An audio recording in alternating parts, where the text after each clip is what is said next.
এই যে ভিডিওটি দেখলেন, এটা একেবারে শরীয়ত বিরোধী কাজ। রাসূল সাল্লাল্লাহু আলাইহি ওয়াসাল্লাম বলেছেন, লাইসা মিন্না মান দারবাল খুদুদ ওয়া শাক্কাল জুয়ুব ওয়া দা'a বিদাওয়াল জাহিলিয়্যাহ। তারা আমার উম্মত নয় যারা মুসিবতের সময় মুখমণ্ডলে আঘাত করে, নিজের পোশাককে ছিঁড়ে ফেলে এবং মৃত ব্যক্তির নাম উচ্চারণ করে উচ্চস্বরে বিলাপ করে, তার গুণাগুণ বর্ণনা করে, যেমনটি বর্তমান সময়ে কারবালার ময়দানে দেখা যায়, ইয়া হোসাইন ইয়া হোসাইন। অথচ রাসূল সাল্লাল্লাহু আলাইহি ওয়াসাল্লাম বলেছেন, আল মাইয়িতু ইউআযাবু বিমা নিহা আলাইহি। মৃত ব্যক্তিকে কবরে শাস্তি দেওয়া হয় মৃত ব্যক্তির পরিবারের কান্নার কারণে, নাওয়াহা মাতামের কারণে। রাসূল সাল্লাল্লাহু আলাইহি ওয়াসাল্লাম বলেছেন, মানে আমিলা আমালান লাইসা আলাইহি আমরুনা ফাহুয়া রাদ।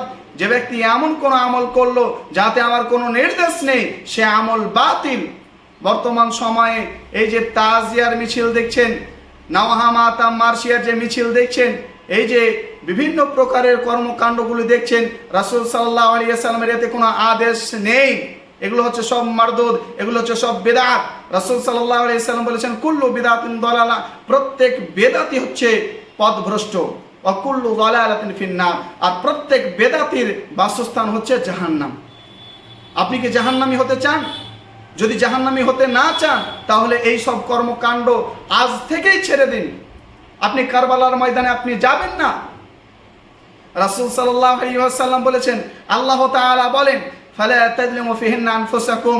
তোমরা এই মাসগুলোতে কোনো প্রকারের পাপ করবে না, নিজের নফসের উপরে জুলুম করবে না। নিজের নফসকে আঘাত দিচ্ছেন, বেলেট দিয়ে কাটছেন এবং পিঠকে কাটছেন, নিজের শরীরকে ক্ষতবিক্ষত করছেন, এটি হারাম। রাসূল সাল্লাল্লাহু আলাইহি ওয়াসাল্লাম বলেছেন, শোক 3 দিনের বেশি পালন করা যায় না।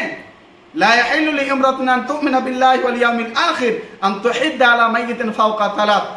কোন মুমিন নারীর জন্য বৈধ নয় কোন মৃত ব্যক্তির উপরে 3 দিনের বেশি শোক পালন করবে, তবে ইল্লা আলা যাওজিন আরবাতা আশহুরি ওয়া আশরা। যদি মৃত ব্যক্তি তার স্বামী হয়, তাহলে সেই স্ত্রী 4 মাস 10 দিন ইদ্যত পালন করবে। তাছাড়া 3 দিনের বেশি শোক পালন করা বৈধ নয়। হোসাইন রাদিয়াল্লাহু আনহু কবে মারা গিয়েছেন, আর এখন শোক পালন হচ্ছে, এটি নাজায়েজ, হারাম। বহু দুর্ভাগা এই মাসেতে দুঃখ বেদনা করে প্রকাশ। তারা বলে এটি মাতাম তাজিয়া ও মার্শিয়ার ওই মাস।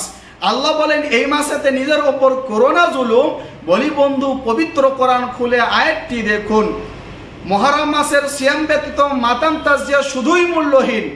আশুরার সিয়াম ব্যতীত মাতাম তাজিয়া শুধুই মূল্যহীন। মুহররম মাসে বেদাত করে কেন হবে দিন? আশুরা সিয়ামে মাফ হয়ে যায় 1 বছরের গুনাহ। রাখতে সভায় এই সিয়ামটি কবু ভুল করবে না। বুঝা গেল না?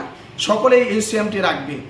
অবশেষে দোয়া করি, হে আল্লাহ, তুমি আমাদেরকে সঠিক বুঝার তৌফিক দান করো এবং আমলও করার তৌফিক দান করো। আমিন। আসসালামু আলাইকুম ওয়া রাহমাতুল্লাহ।